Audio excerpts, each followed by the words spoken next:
Welcome back to the programme. Lovely to have you with us this morning.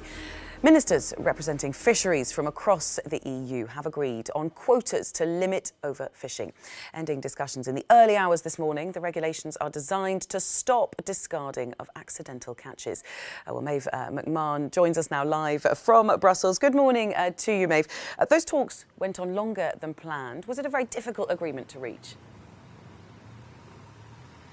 Absolutely. This is an annual event that takes place here behind me in the European Council building in Brussels, where EU ministers for agriculture and fisheries get together and try and table fishing quotas for 2019. So last night they managed to reach an agreement at about 2:50 in the morning. It was followed then by a press conference where we saw Commissioner Vella, that's the Maltese commissioner in charge of this dossier, saying that it was a great day for European fishermen, who indeed are probably pleased with the deal because they were, of course, highly consulted in the last couple of weeks on this issue. But one lady who's not too happy this morning is Rebecca Hubbard. She joins me now. She's a programme director for the campaign group, which is called Our Fish. Now, ahead of this meeting, they actually sent a letter to that Commissioner Vella with a petition that was signed by thousands of people all around Europe calling for an end to overfishing, which is, of course, a promise by you EU ministers. But you've had a long night. You haven't had much sleep. Tell us what first was agreed tonight. Well, this evening, fisheries ministers decided the fishing limits for next year for around 150 stocks.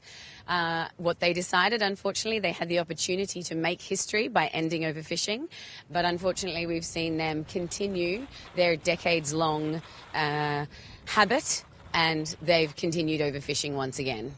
And when will this annual horse trading exercise stop in this way? Well, it should have stopped 5 years ago, in fact.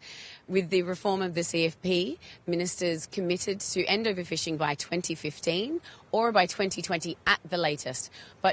And simply all they have to do is follow the scientific advice. Well, what is that scientific advice? Tell us. So the scientists advise limits that are sustainable for fishermen to be able to continue to take at an annual level. And it can be quite technical, but it also can be quite clear. And unfortunately, ministers arrive at this meeting and for some reason they just continue to haggle and continue to try to get more, to try and negotiate nature's limits, which is obviously impossible. And what about European consumers? What impact will this meeting have on them and their consumption of fish? Well, it means that European consumers can still not be sure that the seafood coming from their waters is sustainable. It also means that they can't be sure that it's legal because actually banning discarding fish at sea, unwanted fish at sea, should have been banned. But unfortunately, that practice is continuing as well. And finally, one word on Brexit, which inevitably came up as well. All, of course, will depend on the withdrawal agreement, if it's ratified or not.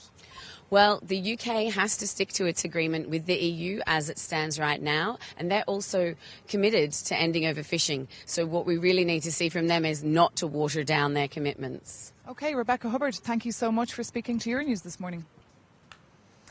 Méabh, thank you very much to you and to your guest there, Méabh McMahon in Brussels.